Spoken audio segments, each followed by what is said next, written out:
संत रामपाल जी महाराज एक ऐसे महान संत जिन्होंने अपनी सतभक्ति, तत्व ज्ञान, करुणा और सेवा के बल पर समाज में नई मिसाल कायम की है। संत रामपाल जी महाराज की अगुवाई में उनके सभी सतलोक आश्रमों से समाज कल्याण के अद्भुत कार्यों ने समाज को सुनहरे भविष्य की एक नई उम्मीद दिखाई है। संत रामपाल जी महाराज से नाम दीक्षा लेने के बाद लाखों लोगों की लाइलाज बीमारियां जैसे कैंसर, एड्स आदि ठीक हुई। संत जी के ज्ञान से प्रेरित होकर उनके अनुयायियों ने लाखों यूनिट रक्तदान किया। संत जी ने लाखों बहन बेटियों का दहेज मुक्त विवाह करवाया।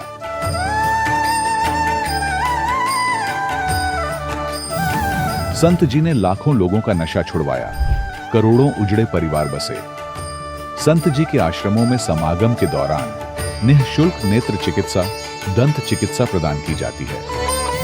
संत रामपाल जी महाराज द्वारा समय समय पर पर्यावरण संरक्षण के उद्देश्य से बड़े स्तर पर वृक्षारोपण किया जाता है। संत जी ने जरूरतमंदों को तत्काल राहत पहुंचाने के लिए एम्बुलेंस सेवा शुरू की। संत जी अपने अनुयायियों को देहदान के लिए प्रेरित करते हैं, जिससे मानवता की सेवा और चिकित्सा क्षेत्र में सुधार हो सके। संत रामपाल जी महाराज के सभी आश्रमों में हर रोज निःशुल्क भंडारा आयोजित किया जाता है, जहां हर वर्ग, हर जाति और हर धर्म के लोग एक साथ बैठकर भोजन करते हैं।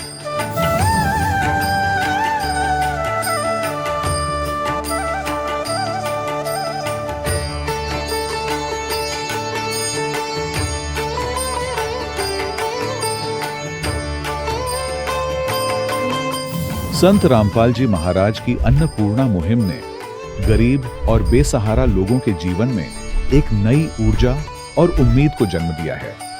घर घर खाद्य सामग्री और जरूरी मदद पहुंचाकर संत रामपाल जी महाराज ने लोगों को दुख और मजबूरी से लड़ने की ताकत प्रदान की है।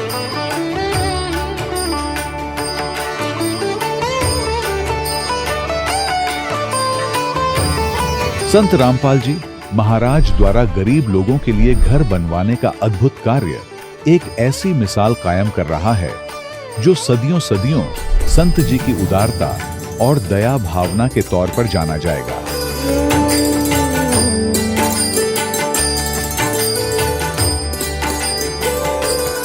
संत रामपाल जी महाराज के आश्रम में हजारों बुजुर्गों को सम्मान और प्यार के साथ जीवन जीने का अवसर मिलता है। उनके खाने, रहने और स्वास्थ्य की पूरी जिम्मेदारी संत रामपाल जी महाराज उठाते हैं। अनाथ बच्चों के लिए संत रामपाल जी महाराज के सभी आश्रम किसी वरदान से कम नहीं। यहाँ उन्हें शिक्षा, संस्कार और भविष्य के लिए बेहतर अवसर प्रदान किए जाते हैं। चाहे बाढ़ हो, भूकंप या महामारी, संत रामपाल जी महाराज और उनके अनुयायी हमेशा ही जरूरतमंदों के लिए सबसे आगे खड़े रहते हैं। कोविड महामारी के दौरान संत रामपाल जी महाराज के आश्रमों से करोड़ों लोगों के लिए भोजन, दवाइयां और जीवन रक्षक सामग्रियां उपलब्ध कराई गई। चाहे गरीब की मदद हो या किसी शोषित और पीड़ित वर्ग के हक और सम्मान की लड़ाई, संत रामपाल जी महाराज ने हमेशा ही उनकी दबी आवाज को सरकारों तक पहुंचाया है और उन्हें उचित न्याय दिलवाने में अहम भूमिका अदा की है। समाज में आध्यात्मिक और सामाजिक मूल्यों के प्रति जागरूकता लाने में संत रामपाल जी महाराज हर कदम पर मानवता के सच्चे सेवक साबित हुए हैं। संत रामपाल जी महाराज का जीवन हमें सिखाता है कि सच्ची सेवा वही है जो निस्वार्थ भाव से की जाए। आइए हम भी इस महान सेवा के कार्य में इस महान संत से जुड़ें और संत रामपाल जी महाराज से नाम दीक्षा लेकर अपने जीवन को धन्य बनाएं।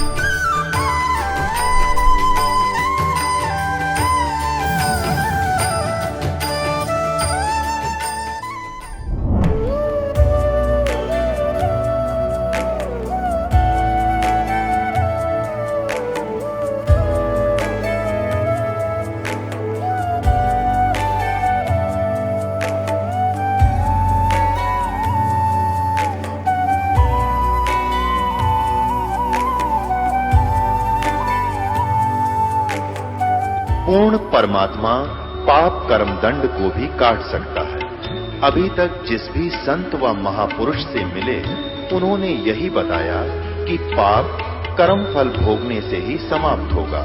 वो प्रभु कौन है जो पाप कर्म को काट देता है, वो काल के बंधन से छुड़वा देता है?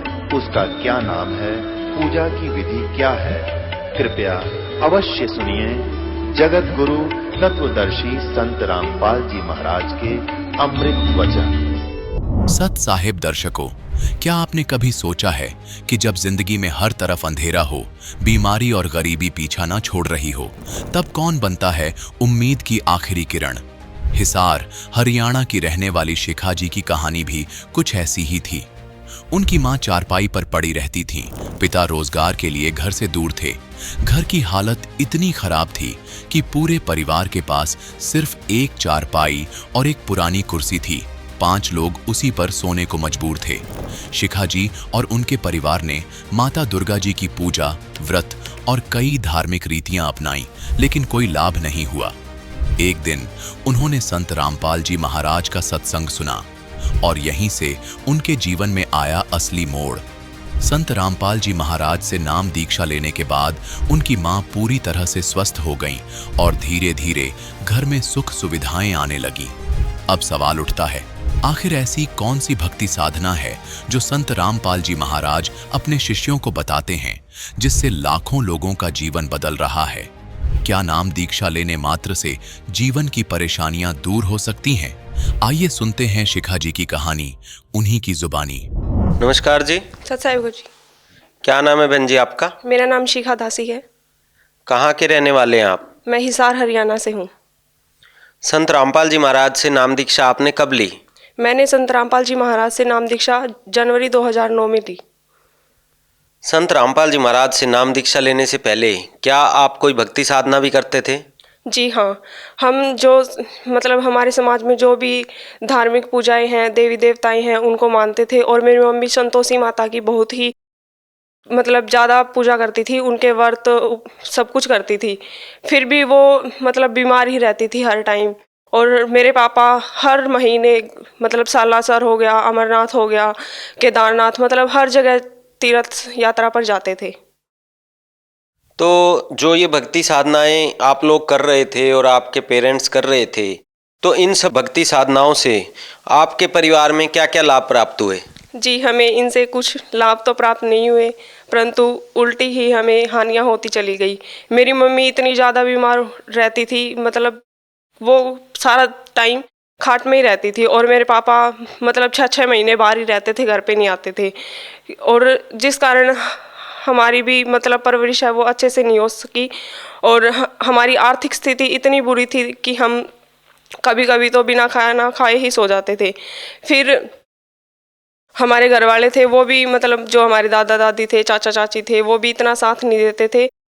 आपके अनुसार जो भक्ति साधना आप और आपका परिवार कर रहा था, उनसे आपको कोई लाभ नहीं हुआ, बल्कि आपके परिवार की आर्थिक स्थिति बहुत कमज़ोर थी।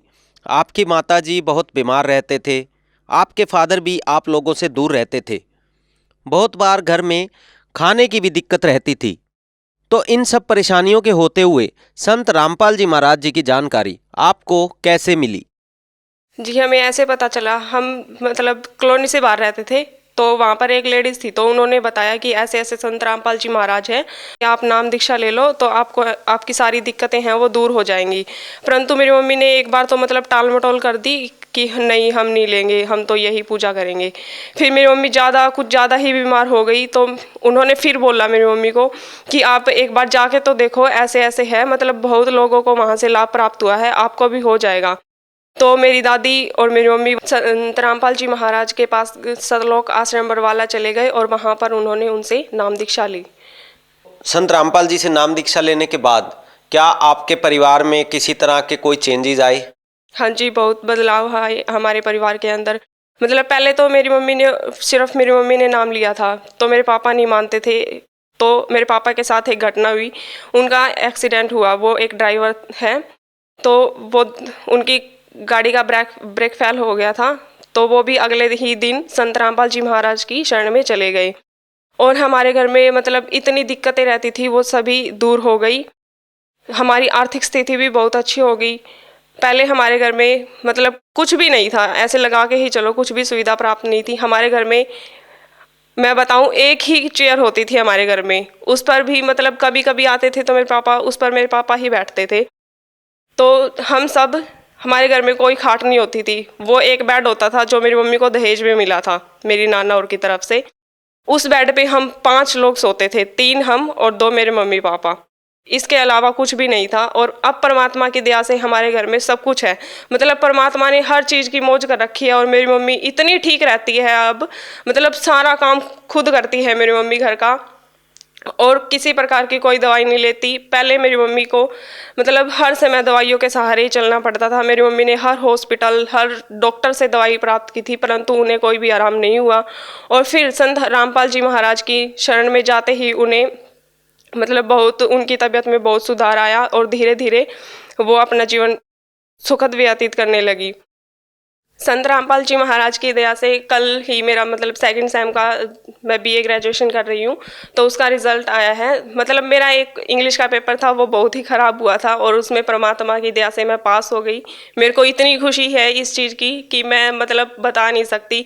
मेरे को पक्का यकीन था कि मैं इसमें फेल हो जाऊँगी, पर परमात्मा ने मेरे को पास करवा दिया। और मेरे पापा का एक बार इतना ज़बरदस्त एक्सीडेंट हुआ था, मतलब उनकी गाड़ी है ना 6-7 मतलब पलटे खा गई थी, तो कोई उम्मीद नहीं थी बचने की। फिर भी परमात्मा ने उन्हें जीवन दान दिया और उनको बचा लिया।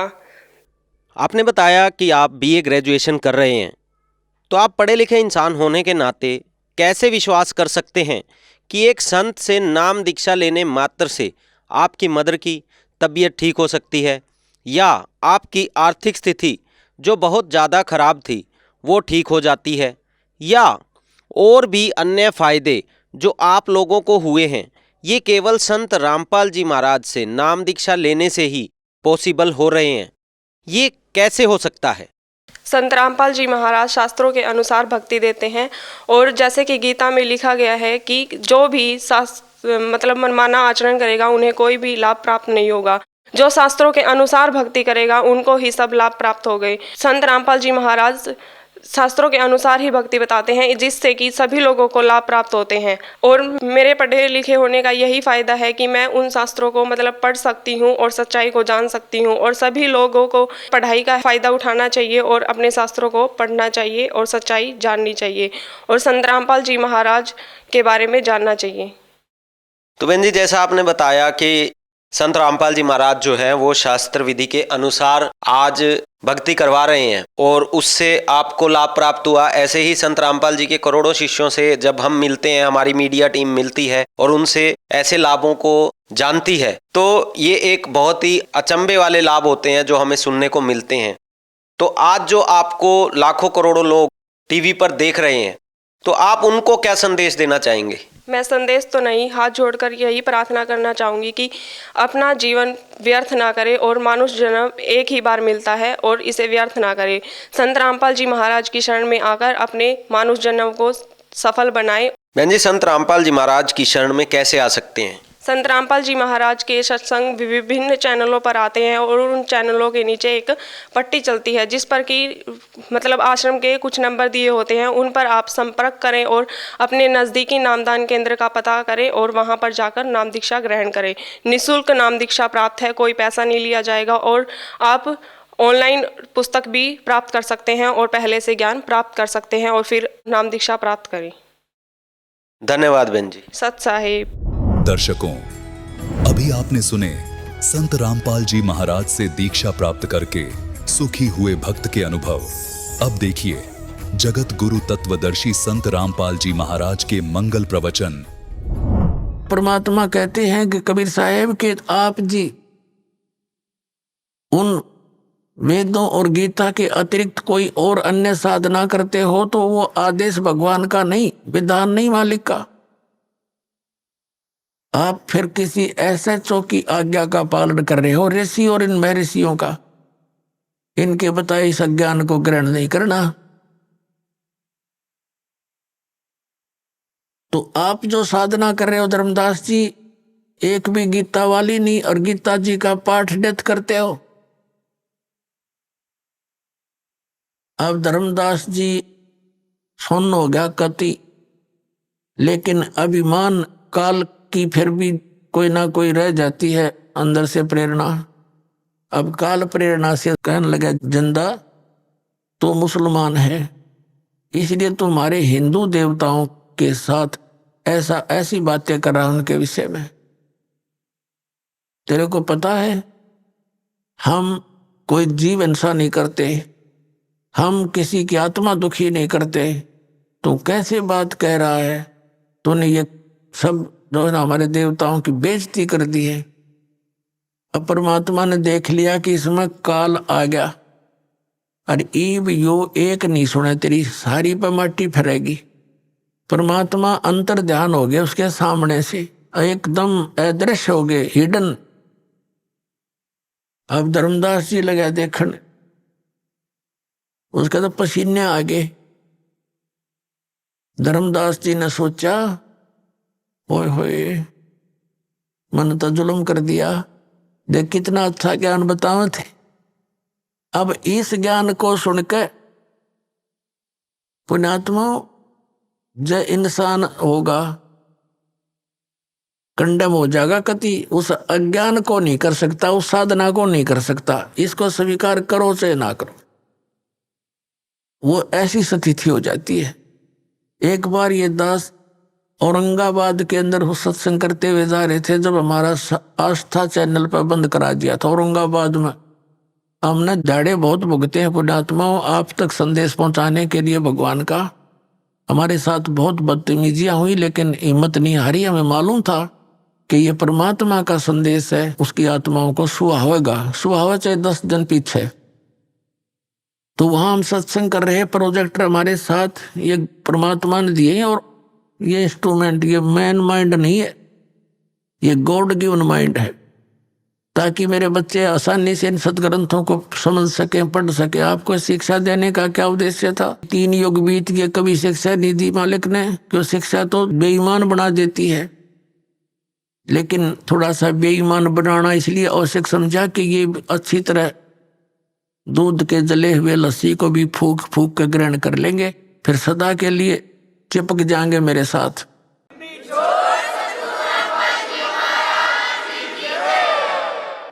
हम वहां प्रोजेक्टर पर ये सारा कुछ दिखा रहे थे।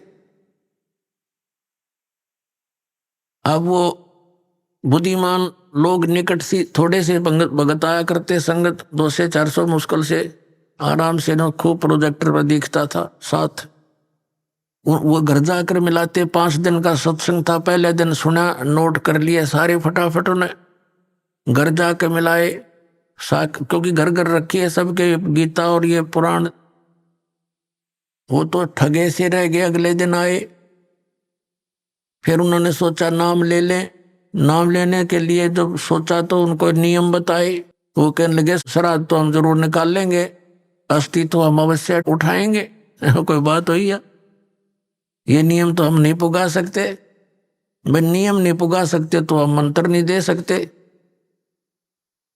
तो उन्होंने उपदेश नहीं लिया, लेकिन उन्होंने एक से कहा कि अब हम कितना जोगे नहीं छोड़े, अब वो रामकृष्ण की भक्ति कर नहीं सकते, और यह हमने मिली नहीं हमारे साथ बनेगी क्या? तो उनको समझा गया कि अपन दीक्षा लो और भक्ति करो जो करनी है। फिर न बोले फिर देखेंगे, फिर हम आगे वहां से फिर कद देखेंगे। तो पुण्यात्माओं इस ज्ञान को सुनकर उन्होंने खुद ये कहा कि अब वो भक्ति तो हम कर नहीं सकते, उस जोग्य तरह कोई ना इधर के रहे ना उधर के। उनको सिर्फ काल ने तो ये कई गड्ढे खोज रखे हैं, कोई से मतलब फंसेगा यो। और सारी बात मान ली न बोले श्राद्ध तो निकालने पड़ेंगे अपने पूर्वजों के। अब इतना समय होता नहीं कि सब टॉपिक पर उसको थोड़ी सी देर में समझा दें, तो उसके लिए सारा ज्ञान, ये अध्यात्म ज्ञान आपने समझना पड़ेगा, रह रहकर सुनना पड़ेगा, तो फिर आप पर बात सेट हो जाएगी। तो कहने का भाव ये है कि इस ज्ञान को सुनकर जरा सी भी बुद्धि रखता होगा और साधना नहीं कर सकता इस पृथ्वी पर।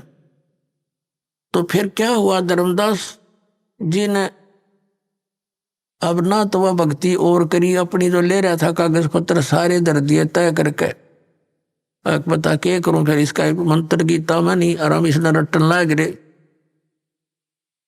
अब शाम ने सो गया और रोवे अंदर अंदर कि हे भगवान, अब कह जब वो संत साधु फिर आ जावे, हे दाता मैं कति बहस नहीं करूं, विवाद नहीं करूंगा, अब क्या करूं, मैं तो ठगिया सा रह गया, मेरा तो सब कुछ लुट गया।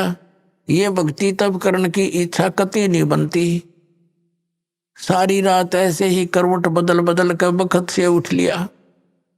अब उसने सोची खाना बना, उठ के वक्त खाना बना लिया ना तो पहले लिपा पोती कराया करता, पूजा पाजा की सारी सामग्री जुटाया करता, रोटी बनाने लग गया वक्त से उठ के। अकीब क्या करूं बता, और तो कोई काम रहा नहीं।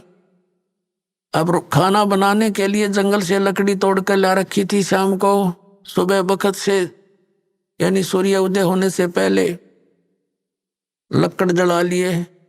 एक मोटी लकड़ी अन्य सहयोगी लकड़ी लगा के चूल्हा जला दिया, आग अग्नि जला दी, प्रज्वलित कर दी, अपना खाना बनाया, सब्जी बनाई, फिर रोटी बनाई। धीरे धीरे वो लकड़ी जलती जलती चूल्हे के निकट आ गई, पिछला हिस्सा उसका। तब तक सूर्य उदय होने वाला हो गया, प्रकाश सा खूब अच्छा हो गया। अब उसकी नजर कहाँ गई, उस मोटी लकड़ी के पिछले हिस्से पे एंड पर। उसमें क्या हो रहा था कि वो थोथी थी, अंदर से होलो थी और उसके अंदर चींटियां थी। चींटियां अपने अंडे ले लेकर बाहर निकल रही थी और उस लकड़ी के पिछले हिस्से पर कुछ गिल्ली होने के कारण, जलने के कारण एक तरल पदार्थ सा तेल की तरह उबल रहा था। उसके पिछले हिस्से पर एक थोड़ी सी आधी गीली लकड़ी हो थोड़ी बहुत है, तो उसका एक ऐसा तरल पदार्थ सा पीछे उबल रहा था, पिछले एंड पर उबलता रहता है। अब वो आगे तो अग्नि फूंक रही, बाहर निकलने की चेष्टा करें तो उसके ऊपर गिर गिर के वहां जल रही, चटक चटक हो रही है। अब उसका ध्यान गया, रो तेरे की जुल्म कर दिया, ओहो हुआ तो बड़ा घोर पाप हो गया। भगत दयालु होते हैं। अब उसने सोचा हे भगवान, आज तो अनर्थ हो गया, इतना पाप जिंदगी में कभी देखा नहीं। अरे तो इतनी लंबी लकड़ी थी, हाँ इसमें तो पता नहीं लाख जल गई, 50,000 जल गई है भगवान चीटिया। अब उसने फटाफट वो जल बुझा दिया, जल डालकर लकड़ी तो, और सोचा कि इसे पाप के अन्न को मैं नहीं खाऊंगा, इस पाप के भोजन को नहीं खाऊंगा, किसी साधु संत को खिला दूंगा। इस उद्देश्य से सारे भोजन को लेकर रखकर थाली में चल पड़ा, क्योंकि मथुरा के आसपास ये भगत साधु संत घूमते रहते हैं। उस समय परमात्मा ने हिंदू साधु का रूप बना लिया, लाल से कपड़े अपने ऊपर कर लिए, और हिंदू धर्म के लोग ऐसे ही लोगों को साधु मानते हैं। धर्मदास जी ने देखा कि सामने एक महात्मा बैठा है, उसके पास गए और कहा महात्मा जी भोजन खा लो। परमात्मा ने कहा रख दे धर्मदास, भूख लगी है भाई। अब धर्मदास जी ने देखा कि ये आदमी मुझे कैसे जानता है, ध्यान किया और ऐसे लगता है कुछ देखा हो, लेकिन वेश बदल रखा भगवान ने। सोच लिया कि मैं भंडारे करता रहता हूं, कभी आया होगा भंडारे में महात्मा धर्म यज्ञ में। तो कहा महाराज भोजन खा लो। का अच्छा भाई। अब परमात्मा कबीर जी ने क्या किया, लोटे में जल ले रखा था अपने में, उसमें से जल लिया चुलू में, एक मंत्र हा बोला और जितना भी भोजन था सारे पर छिटक दिया, छींटे मार दिए। उसी समय सारे भोजन की चींटी बन गई और सारी थाली काली होगी और चींटियां अंडे मुंह में लेकर के बाहर निकलने का प्रयत्न कर रही हैं, पूरी थाली में घूम रही हैं, भोजन नहीं रहा। तब परमात्मा उसी रूप में आगे जिस रूप में पहले दिन वार्ता हुई थी और कहा रे धर्मदास, कल क्या कह रहा था कि तुम कोई जीव हिंसा नहीं करते, तेरे से तो कसाई भी अच्छा, इतनी चीटी पाप का भोजन तो मुझे खिलाने लाया था।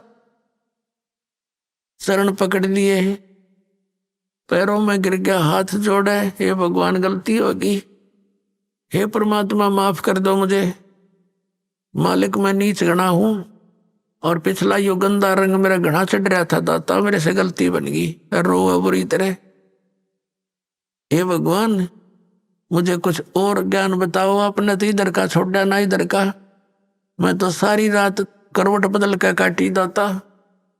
तब परमात्मा ने कहा अब सुन ले, ज्ञान सुनाऊं कि जो साधना तू कर रहा है बच्चा, ये तेरे को घोर नरक में डालने की है। कहां से चल कर आया है तू? बांधवगढ़ से आया हूं महाराज। बांधवगढ़ मथुरा से कितनी दूर है? कि लगभग 800 किलोमीटर, 700 750 किलोमीटर। किस साधन से आए हो? कि पैदल चल के आया हूं महाराज। तो बच्चा बांधवगढ़ से यहां आने तक आपने कितने जीवों को अपने पैरों के तले मार डाला, कुचल कुचल कर। सूक्ष्म प्राणी जो दिखाई नहीं देते, और कीड़े मकोड़े ये तो गिनती नहीं। पुण्य तेरे को एक नहीं, क्योंकि इस जोड़ में नहाते के फायदा। जिस मथुरा के तालाब को तीर्थ मानते हो, और ये मानकर आपके धर्मगुरु आपको समझाते हैं, ज्ञान देते हैं कि यहाँ भगवान श्री कृष्ण रहा करते थे, लेटा करते थे, नहाया करते थे, तो परमात्मा ने बताया यहाँ तो कंस भी नहाया करता इसमें, और कंस भी यही लोटा करता। और श्री कृष्ण जी तो इस मथुरा ने छोड़कर द्वारका बनाई थी, समुद्र के बीच में एक टापू सेलेक्ट करके, वहां रहा करते। वहां क्यों नहीं जाते तुम? वो दूर घना पड़ता होगा। और परमात्मा ने दया करी थी, उस द्वारका को जल में डबो दिया था कि गड़ धक्के खाना ना होंगे, कदे भ्रमित होकर यहाँ पहुंचे। और तुम वही साधना कर रहे हो जो शास्त्र विरुद्ध है। अब धर्मदास जी तीर्थ में नहाने का तो एक भी पुण्य को नहीं। फिर तीर्थ के विषय में बताया कि इसको तीर्थ आपने इसलिए मान लिया कि श्री कृष्ण जी यहाँ नहाया धोया करते, यहाँ रहा करते इस तालाब के आसपास। और अन्य तीर्थ सुन ले, और दूसरे धाम कैसे बने हैं, ये मंदिर कैसे बने हैं।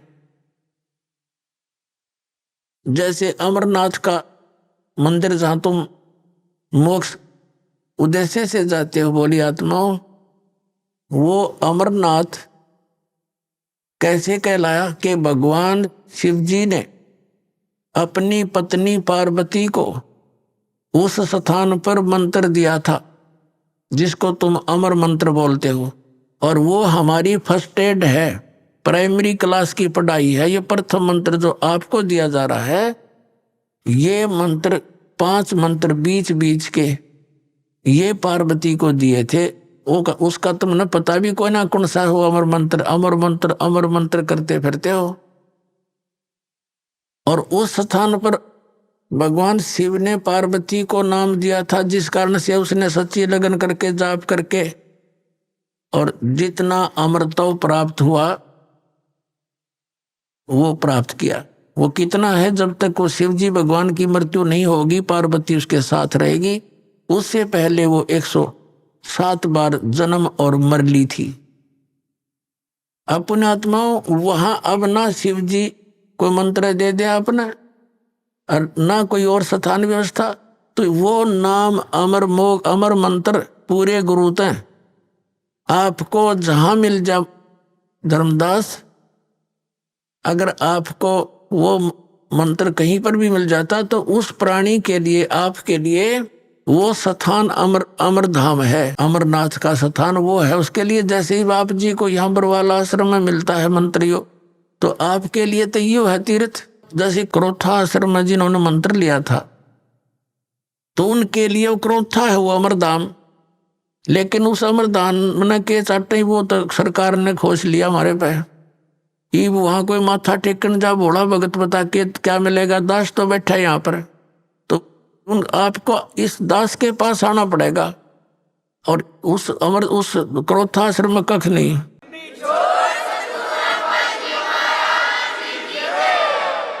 तो इस प्रकार उनको समझा के फिर बताया। धर्मदास जी कहने लगे महाराज मेरा कति आत्मा गंदे रंग में रंगी हुई थी अज्ञान से, आपने बड़ी दया कर दी, मेरी आंख खोल दी। फिर परमात्मा ने सृष्टि रचना सुनानी शुरू की। अब काल फिर भी अंदर घुसा रहता है। धर्मदास जी ने कहा महाराज जी एक बात करो, अकर भाई प्रश्न करो, एक करो। आप कहते हो कि राम और कृष्ण यानी विष्णु जी कुछ नहीं कर सकते। हे भगवान, एक बार मोर ध्वज राजा का पुत्र ताम्रध्वज आरे से चरवा के श्री कृष्ण जी ने और जीवित कर दिया था। भगवान बता हम कैसे माने उनमें शक्ति नहीं है। परमात्मा ने कहा मैंने ये नहीं कहा कि इनमें शक्ति नहीं है, पर ये आपको मोक्ष नहीं दे सकते, आपके प्रारब्ध के कर्मों का नाश नहीं कर सकते, आपके आने वाले जो कर्म में कष्ट लिखे हैं, मृत्यु है, उसको टाल नहीं सकते। ये परमात्मा ने कहा कि जैसे मोर ध्वज राजा के पुत्र ताम्र ध्वज को तो श्री कृष्ण जी ने आरे से चिरवा के मृत्यु होने के बाद उसको जीवित कर दिया, शरीर भी सेट कर दिया, जोड़ दिया ज्यों का त्यों। इतनी पावर तो है इनमें। लेकिन इनका सगा भांजा अभिमन्यु प्रथम दिन युद्ध में मारा गया था चक्रव्यूह में। सुभद्रा श्री कृष्ण जी की बहन थी, अर्जुन का ब्याही थी, और प्रथम दिन ही अभिमन्यु मर गया था। श्री कृष्ण रोए, सुभद्रा रोए, पांचों पांडव रोए, उनका कुल नाश हो रहा था। तब तेरे श्री कृष्ण जी ने जीवित क्यों ना करा वो अभिमन्यु। अब धर्मदास फिर सुन हो गया, हे भगवान ये कारण क्या था, हमने तो ये बात कभी ध्यान में ना ही मारा। तो परमात्मा ने कहा बेटा अभिमन्यु की आयु इतनी ही थी, प्रारब्ध इतना ही था, और उस ताम्र ध्वज की आयु शेष थी। वो तो बीच में जाकर पंगा लिया था तेरे कृष्ण जी ने और वो जीवित कर दिया। वो तो जीवित था ही, उसकी तो आयु शेष थी, और इसको जीवित नहीं कर सका क्योंकि उसका आयु शेष नहीं थी। इसलिए ये आपके प्रारब्ध में आपके कर्म के कष्ट को अवॉइड नहीं कर सकते, खत्म नहीं कर सकते। अब कहने का भाव यह है कि परमात्मा ने फिर सृष्टि रचना सुनाई। धर्मदास जी फिर थोड़ा सा कच्चा बोल गया, कहने लगे महाराज जी जैसे सुदामा जी का थोड़े से चावल खा के और एक महल बना दिया था सुंदर। परमात्मा कहने लगे भाई तेरी बुद्धि तो कति गड्ढे में पड़ी है बेटा। अरे के कला तोड़ दिया, एक महल बना दिया था, एक मंत्री बनवा दिया अपने मित्र का, इतना महल था, यहाँ के मंत्री राजा लोग बना दे। इस तो मोक्ष हो गया उसका सुदामा का। ना मोक्ष श्री कृष्ण का, जन्म मृत्यु कृष्ण की मिटे, श्री कृष्ण की मिटे, नहीं ना सुदामा की उसके पुजारी की। तो पुण्यात्मा धर्मदास जी कुछ कहने लगे महाराज जी आप तो हमारे देवताओं का पीछे पड़ लिए। परमात्मा बोला भाई बाढ़ में जा। मैं उसी टाइम अंतर ध्यान हो गया परमात्मा, और वो लगा रोन बुरी तरह, अरे भगवान गलती होगी, हमारे साथ तो ऐसी बनी हुई है, काल ने इतने रंग दिए, हम कति खराब कर दिए अंदर ते। अब रो रहा है, देख रहा है ऊपर और नीचे, ये भगवान कहाँ गए। अब उसके बाद बरसाने में जाते हैं, ये मथुरा से फिर बरसाने में जाते हैं। बरसाने में ना जानते नो का मथुरा गया हुआ यात्रा पूरी नहीं। बरसाने में किस लिए जाते हैं कि राधा बरसाने की लड़की थी और श्री कृष्ण से मिलने आया करती थी। तो उस समय के लोग तो उसको गुंडी बुंडी कहा करते कि गैर पुरुष से मिलने जाती है, या पूरा गांव विरोध करा करता, लेकिन वो नहीं मानी फिर भी। तो अब उस वहां जाके क्या कहते हैं, राधे राधे श्याम मिला दे, राधे राधे श्याम मिला दे। देख किसे डले डुआ रखे, वहां ना राधे और ना श्याम, उड़ा टेलीफोन मिलाओ जाके। अब ये अकल मार रखी हमारी। अपने आत्मा धर्मदास जी वापस चल पड़ा अपने घर को कि ईब तो वो महाराज जी कतई नहीं मिल रहे, बिल्कुल नहीं मिले। मैंने तो नालायक आदमी हो, देख कैसे गलती कर दी और दूसरी बार कर दी। घर की तरफ चल पड़ा रोता हुआ। अब परमात्मा गरीबदास साहिब जी ने अपनी वाणी में कहा है, तावा रोवत धर्म निनागर, कहाँ गए मेरे सूखे सागर। कल्प करे और मन में रोवे, दसों दिशा को वो मगजो है। दसों दिशा को ऊपर न देखे, कदे ऊपर न उड़ गए हो, साइड में हो, इधर हो, पीछे हो, कदे नीचे खड़े हो कहीं। कहते हैं कल्प करे और मन में रोवे, दसों दिशा को वो मगजो है। अधिक वियोग हुआ हमसे ती, जैसे निर्धन की लुट जा खेती। बेग मिलो कर हूं अपघाता, मैं ना जीऊं सुनो विधाता। अब रो रहा है जो कहे मालिक जल्दी दर्शन दे दो, हे विधाता अब मैं जीऊं नहीं गा आपके वियोग में। ऐसा ज्ञान अचम सुनाया, ओए होए ऐसा अचंभित करने वाला ज्ञान आपने मुझे सुनाया।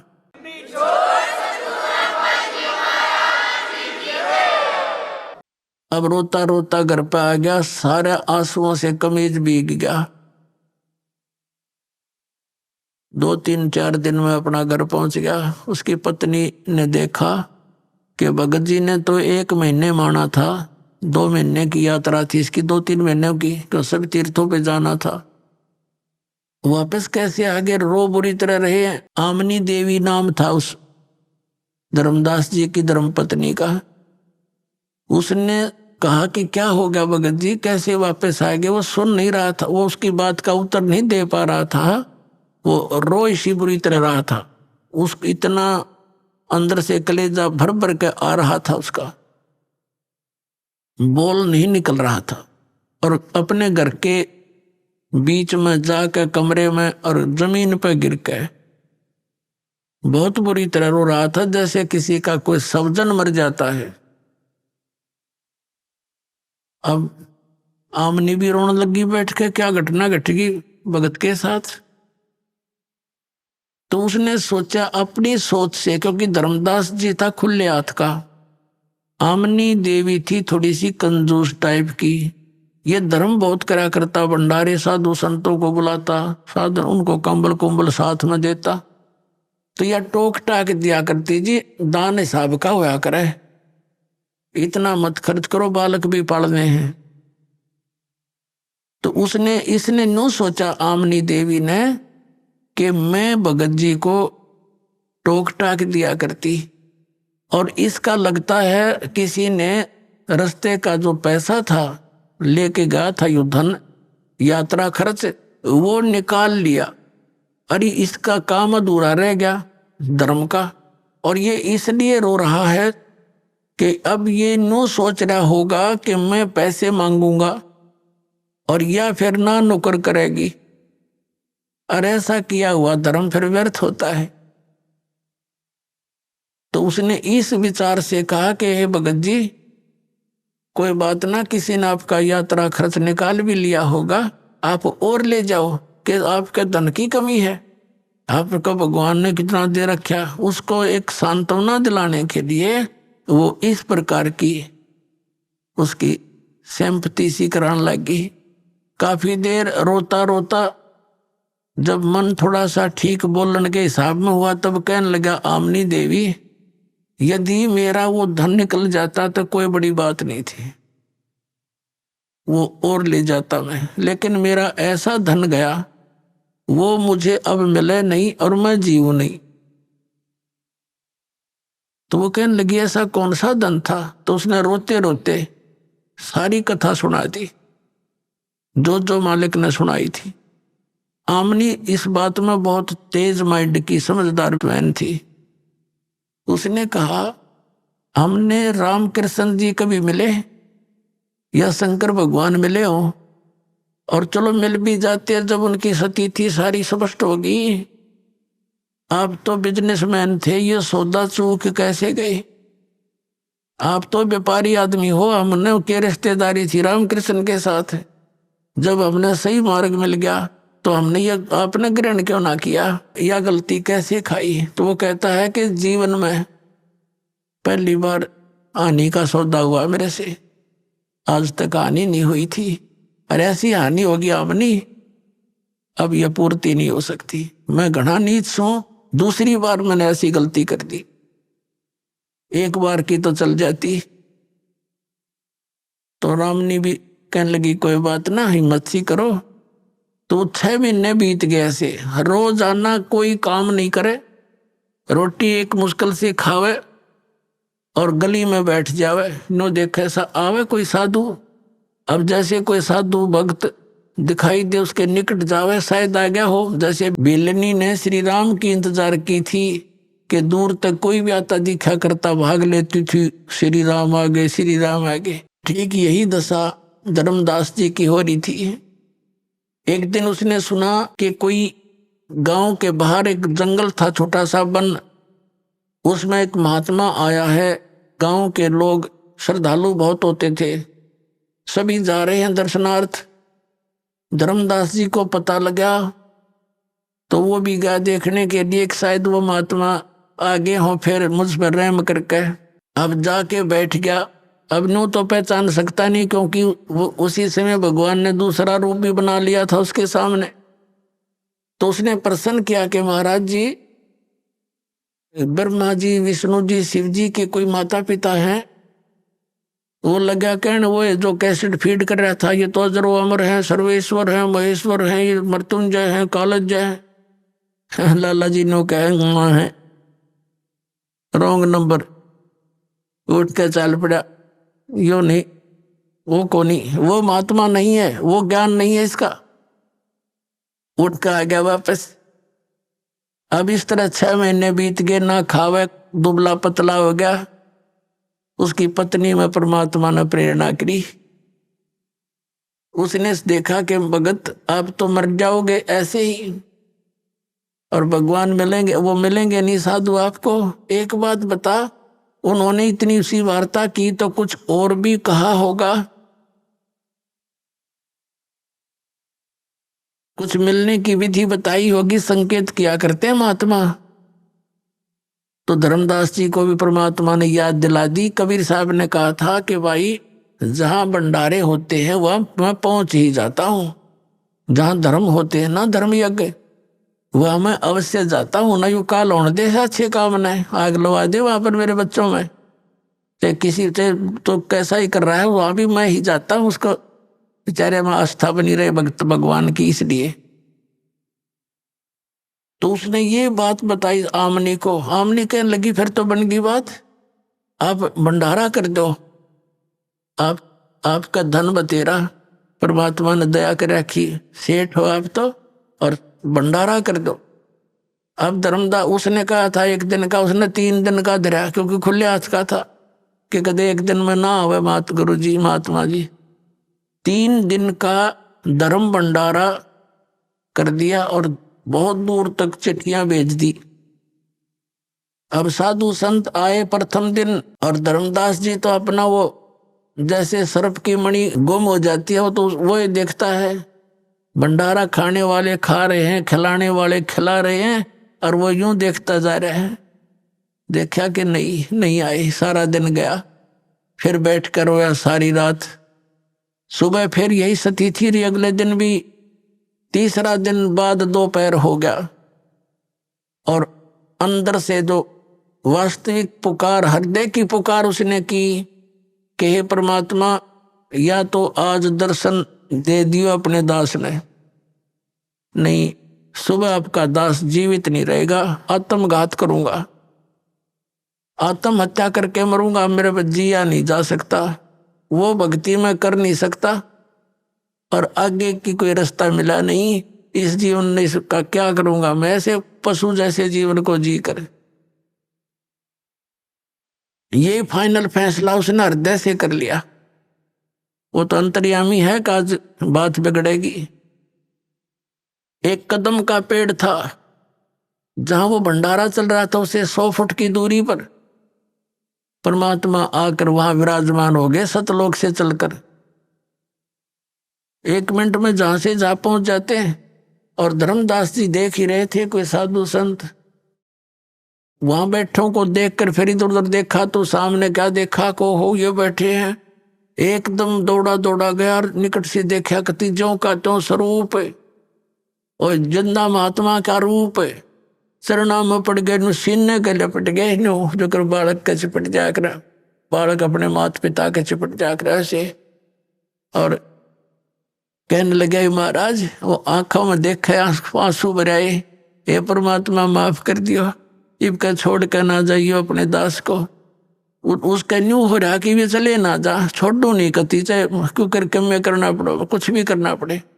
तो परमात्मा कहने लगे कोई बात ना बेटा, मैं तेरे लिए आया हूँ और ऐसे कर इन सबको फारिग कर दे, मेरा भेद ना बताना, जिक्र ना करना। क्योंकि मालिक को पता था जैन मत 1-2 सिर फिरायु साधु रह गया ना डे, यहाँ इसके साथ मैं बताऊंगा तो ये उल्टे खुटे ठोक के इसने और खराब कर देगा। तो परमात्मा ने कहा इन्हें निकाल फटाफट तो। और वो हाथ जोड़े, महाराज जाइयो ना, अकना बेटा मेरा वचन है नहीं जाऊंगा। तो उन्हें फटाफट आकर उनको विदा किया, जो देना देना था वो फारिग करे। और महाराज जी चलो दास की कुटिया है। अब घर ले आए भगवान को। आमनी देवी ने कहने लगा कि आजा आजा मेरा पा गया धन। एक मुड्ढा सा बैठना दे दिया, भगवान बैठ गए कबीर साहब। पति पत्नी दोनों एक एक पैर पकड़ के और मालिक के चरणों में बैठ गए। आमनी देवी ने कहा महाराज जी आपका भगत तो बहुत नरमात्मा का है, इतनी कड़ी परीक्षा नहीं लेनी चाहिए थी, ये तो रो का मर जाता, मैं थोड़ा सा हिम्मत देती रहती इसको। परमात्मा ने कहा बेटा इसको मैंने दुखी इसलिए किया कि ये काल का वकील बन रहा था। मैं जो भी ज्ञान दूं था ये उल्टा पड़े था। अब जैसे लोहे को गर्म करता है कारीगर और सही गर्म हो ले तब उस पर चोट लगावे तो जो चाहे वो बना सकता है, और ठंडे लोहे पर ते सारे गणना झाड़ ले कोई असर नहीं होता। तो बेटा यू लोहा गर्म करा मैंने, अब इसका जो चोट वचन की मारूंगा ये सारी स्वीकार करेगा, जो मैं चाहता हूँ यो बच्चा स्वीकार करेगा। और नहीं तो मैंने 2 दिन हो गए थे इसके लिए माथा मारते ने, हाँ बरले फिर मुकर जा, ये सारी मानेगा। हाँ जी सारी मानूंगा, कति मानूंगा, मानन की बात से लाला जी था कति, हाँ बरे दोनों नाम ले लिया, दीक्षा ले ली। परमात्मा बोले भाई ठीक है मैं जा रहा हूं फिर मिलूंगा। अच्छा महाराज जल्दी आइयो। अब क्या किया परमात्मा ने, उसने मन में सोची, सारी कथा सुन रखी थी कि किसी प्रकार वो लोक दिखाई दे। परमात्मा अपना गवाह बनाना चाहते थे। उस आत्मा को निकाला सुख स्वरूप में आके और सतलोक में लेकर गए। पीछे से धर्मदास जी बेहोश हो गए। 3 दिन और 3 रात तक अचेत पड़े रहे, मरे नहीं। दिल धड़कता रहा, श्वास चलती रही, लेकिन अचेत थे। रिश्तेदार इकट्ठे हो गए, आसपास का गांव जितने भी थे सब, बहुत गणे लोग, क्योंकि सेठ था। जंतर मंत्र झाड़े, सब दवाई जड़ी बूटी कर ली, कोई आराम नहीं हुआ। और परमात्मा निकाल कर ले गए सतलोक में। सारी सती थी दिखाई, जैसे अन्य मात परमात्मा ने अन्य आत्माओं को दिखाया था। आदरणीय मलुकदास साहिब जी को, आदरणीय नानक साहिब जी को, आदरणीय दादू साहिब जी को, आदरणीय गरीबदास साहिब गांव छुड़ानी जिला जज्जर वाले को, आदरणीय घीसा दास साहिब जी गांव खेखड़ा जिला मेरठ उत्तर प्रदेश वाले को। ये तो दास के नोटिस में है, बाकी और तो बहुत कड़े पुण्यात्माओं को साथ लेके होंगे। तो ऐसे धर्मदास जी को भी सब दिखा दुखू कर वापस छोड़ा। तीसरे दिन अभी आपने सुने संत रामपाल जी महाराज के मंगल प्रवचन। आइए अब सुनते हैं संत रामपाल जी महाराज से नाम दीक्षा लेकर सतभक्ति करके अद्भुत लाभ प्राप्त करने वाले अनुयायी के विचार। दर्शकों, जब मनुष्य हर भक्ति साधना को करे, व्रत उपवास रखे, फिर भी जीवन में केवल दुख ही दुख मिले, तब उसके जीवन में एक ऐसा मोड़ आता है जहां इंसान पूरी तरह से टूट जाता है। दर्शकों, ऐसी ही कुछ कहानी थी राजस्थान के रहने वाले महेंद्र सिंह सिसोदिया जी की। महेंद्र सिंह जी ने अपने धर्म में प्रचलित हर पारंपरिक भक्ति साधना को अपनाया, लेकिन अफसोस, ना तो इनकी परेशानियां दूर हुईं और ना ही बीमारियों ने इनका पीछा छोड़ा। लेकिन दर्शकों, आज महेंद्र सिंह जी का कहना है कि जब से मैंने संत रामपाल जी महाराज से नाम दीक्षा ली है और उनके द्वारा बताई गई शास्त्रानुकूल भक्ति को अपनाया है, तब से मेरे जीवन की सारी परेशानियां और बीमारियां खत्म हो गई हैं। दर्शकों, आखिर संत रामपाल जी महाराज ने महेंद्र सिंह जी को ऐसी कौन सी जड़ी दे दी जिससे इनकी बीमारियां और परेशानियां छूमंतर हो गईं? आखिर इसके पीछे की सच्चाई क्या है? आइए सुनते हैं महेंद्र सिंह जी की कहानी, उन्हीं की जुबानी। सर नमस्कार। नमस्कार सर। क्या नाम है आपका? महेंद्र सिंह सिसोदिया। महेंद्र सिंह जी, कहाँ से आए आप? मैं ग्राम गंडाल, तहसील बामणवास, जिला सवाई माधोपुर, राजस्थान से आया हूँ सर। संत रामपाल जी महाराज जी की शरण में आने से पहले आप क्या भक्ति साधना करते थे? पहले सर यही करते थे, जैसे देवी की पूजा और हनुमान जी की पूजा, भूत प्रेत, ये जो भी आउत प्रेत, इनको पूजा करना, ये सब करते थे सर। सर, जब ये सभी प्रकार की पूजाएं आप कर रहे थे तो फिर आपको संत रामपाल जी महाराज जी से नाम दीक्षा लेने की क्या जरूरत आन पड़ी? सर, मैं 45 साल तक रोजगार के लिए घूमता रहा और 3.5 साल तक मैंने कैला देवी की अखंड जोत चलाई, घर पे चामुंडा की चलाई थी, और उनसे मेरा कोई फ़ायदा नहीं मिला था। घर में इतना भगतमती कर मेरे इतना झगड़ा रहता था, परिवार में झगड़ा रहता था, ज़मीन के ऊपर झगड़ा हो गया था भाइयों में आपस में। तो तांत्रिकों का ऐसा खिलम आया कि ज़मीन के ऊपर मारने वाले हो गए थे सर। फिर उसके चलते चलते घर में बहुत विवाद हुआ, देवी देवताओं को खूब पूज लिया, देवी को खूब पूज लिया। फिर उसके बाद में गुरुजी का सत्संग आ रहा था सर। कौन से गुरुजी का? गुरुजी जगत गुरु तत्वदर्शी संत रामपाल जी महाराज का, टीवी पर। फिर वो सत्संग में देख रहा था सर। फिर उससे पहले सत्संग क्या, ये तो बाद की बात है सर। पहले मैं वहाँ से गांव छोड़ के, ऑयल मिल भी है मेरे सर, वो भी नहीं चल पाई। फिर मैं जयपुर चले गया था, चौकी ढाणी में सुपरवाइज़र था सर वहाँ। तो वहाँ भी 80-90 लाख रुपए 2 दिन के हो जाते हैं सर, इसके शनिवार और रविवार के। तो वो भी तिजोरी टूट गई थी, थोड़ी सी बची थी, वो पेपर घर पे रखे, मैं वो भी बता दूंगा आपको। और तो वहाँ पे भी मैं काम छोड़ के फिर आ गया था सर। फिर उसी पीरियड में मेरा ये रोग हो गया था, कैंसर सर।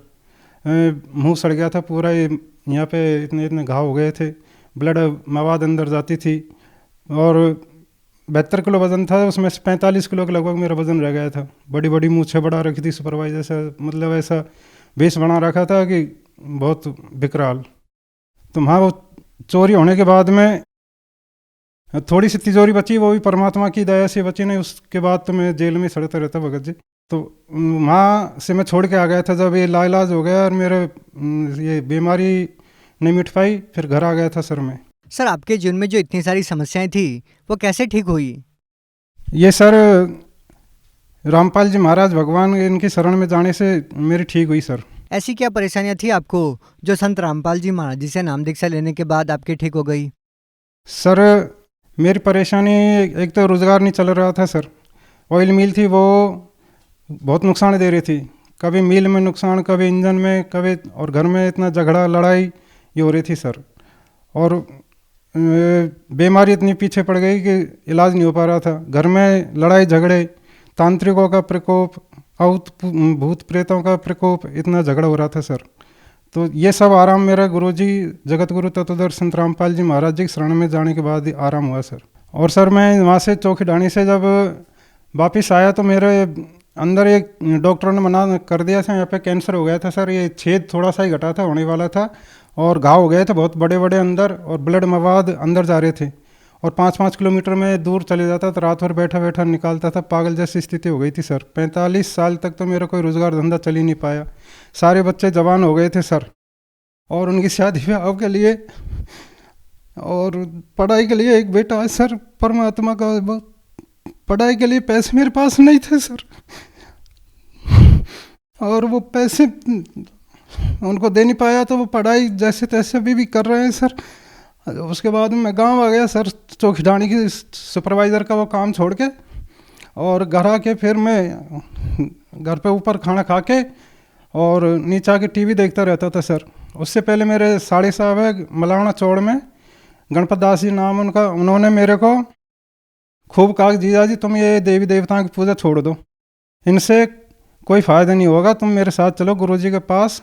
और उन्होंने मेरे कई बार समझाया कि जीजा जी कुछ नहीं है इनमें। और मैं अखंड ज्योत देवी की चलाता रहा, यहाँ से काट के पतासा भर के उनको भोग लगाना करना, तांत्रिकों जैसे मेरे को बताया ऐसे मैं करता रहता था सर। पंडितों से खूब बूझ के मैंने इलाज करवाया।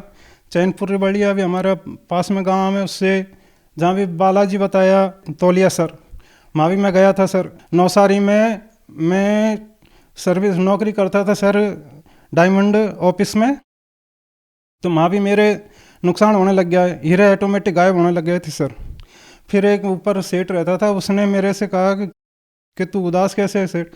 फिर मैंने कहा यार बाप ये हीरे जा रहे हैं बाप, उड़ उड़ के पता नहीं कहाँ कम पड़ते जा रहे हैं। मैं इन सब चीज़ों से परेशान हो गया, इन सब चीज़ों से धक्का खा लिया था सर। फिर उसके बाद में जगत गुरु तत्वदर्शी संत रामपाल जी भगवान की शरण में गया। उसके बाद मेरे सब रोग ठीक हो गए और घर में सुख शांति हो गई, और आज मेरा रोज़गार बढ़िया चल रहा है सर। सर ये मेरे जो रोग हुआ था कैंसर का, ये इस जगह हुआ था, ये 2 दांत है सर। इसके एक दांत तो पड़ गया था, उसके नीचे मवाद का वो था, यहाँ पे छेद होने वाला था, तो ये इतना घाव इधर था, सड़ रहा था पूरा, और ब्लड और मवाद अंदर जाती थी, तो उनकी जलन इतनी तेज़ लगती थी पेट में, तो मैं बैठा बैठा रात निकालता था सर। और डॉक्टर ने भी हाथ खड़े कर दिए थे कि तुम अब सेवा तुम्हारी घर जाओ, या 6 लाख रुपए ऐसे इलाज के लगेंगे, वो तुम कर नहीं पाओगे, अब सेवा जितने भी दिन तुम जियो। और वो मेरे को पता चल गया था सर 100% में 15-20 दिन की मेरी ज़िंदगी रह गई थी उम्र इतनी। वो मेरी सारे बीमारी परमात्मा ने ठीक की, रामपाल जी भगवान ने, और आज सब तरह से सुख शांति है सर। और सर ऐसे तो बहुत लाभ है सर, जो गिना ही नहीं पाऊँगा आपको सर, हर रोज़ लाभ होता है सर। कई बार ऐसे एक्सीडेंट बचते हैं सर, जो कि कोई देखने वाले ये कहते हैं कैसे बच गया तू सर। सर एक बात बताइए, पहले जो इतनी सारी साधनाएं आप कर रहे थे, उन साधनाओं को करने से आपको कोई लाभ नहीं मिल रहा था, और संत रामपाल जी महाराज जी से नाम दीक्षा लेने के बाद आपको इतने सारे लाभ मिले, सर कैसे, क्या कारण है? सर मैं ये सारे सत्संग देख रहा था परमात्मा का, जगत गुरु तत्वदर्शी संत रामपाल जी महाराज का टीवी पर। तो वो क्या कर रहे थे सर, वो गीता जी को खोल के बता रहे थे कि उसमें देवी देवताओं की पूजा करने से कोई लाभ नहीं है, ब्रह्मा विष्णु महेश की पूजा करने से कोई लाभ नहीं है, उपवास करने से कोई लाभ नहीं। मैं 9 दिन दुर्गा का उपवास करता था सर, सप्तशती का पाठ करता था सर। सर जी पहले हम क्या है कि मनमानी हमारी मन इच्छा से जो भक्ति पूजा कर रहे थे देवी देवताओं की, इससे लाभ नहीं मिल रहा था सर। और जब से परमात्मा ने हमको सत्य भक्ति बताई है वेदों के अनुसार, उससे लाभ मिल रहा है सर हमको। सर आप भगत समाज को क्या संदेश देना चाहते हैं? सर भगत समाज से मैं तो हाथ जोड़ के यही प्रार्थना करना चाहता हूँ कि सभी परमात्मा जगत गुरु तत्वदर्शी संत रामपाल जी महाराज जी की शरण में आएँ, उनका ज्ञान को समझें और वेदों में खूब मिलान करें, देखें, पढ़ें, और उनकी शरण में आके अपने जीवन का लाभ उठाएं और कल्याण करवाएं सर। सर अगर कोई व्यक्ति संत रामपाल जी महाराज से नाम दीक्षा लेना चाहता है, वो उनसे नाम दीक्षा कैसे प्राप्त कर सकता है? बहुत सारे टीवी चैनलों पर परमात्मा जगत गुरु तत्वदर्शी संत रामपाल जी महाराज जी का सत्संग आता है, उस पर पीली पट्टी चलती है सभी चैनलों पर, बहुत सारों पर, और तो उसमें नंबर दिए रहते हैं, और हर डिस्ट्रिक्ट में खुल रहे हुए हैं नामदान केंद्र, फ़ोन करके अपने कांटेक्ट करके नाम दीक्षा ले सकते हैं सर। जी बहुत बहुत धन्यवाद। सत साहिब सर।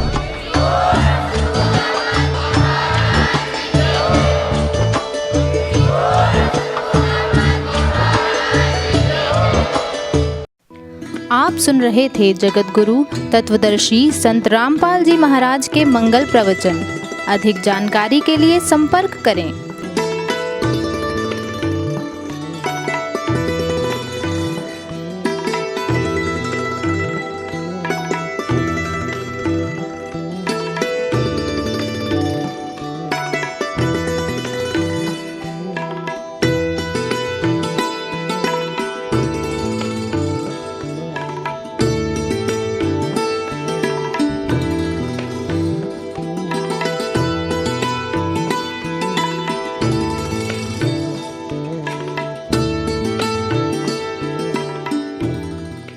जगत गुरु तत्वदर्शी संत रामपाल जी महाराज जी के पावन सानिध्य में भक्ति की अलख जगाने तथा श्रद्धालुओं को सत्य भक्ति मार्ग का रास्ता दिखाने हेतु कनाडा के लोकप्रिय channel the TV NRI channel पर जगत गुरु तत्वदर्शी संत रामपाल जी महाराज जी के मंगल प्रवचनों का प्रसारण प्रतिदिन सुबह 7:30 बजे से 8:30 बजे तक तथा रात्रि 7:30 बजे से 8:30 बजे तक किया जा रहा है। इस सत्य भक्ति मार्ग को अपनाने के लिए अधिक से अधिक सत्संग प्रसारण देखें। इस सत्संग प्रवचन का सीधा प्रसारण संत रामपाल जी महाराज लाइव सत्संग YouTube चैनल और जगत गुरु संत रामपाल जी महाराज Facebook पेज पर भी देख सकते हैं।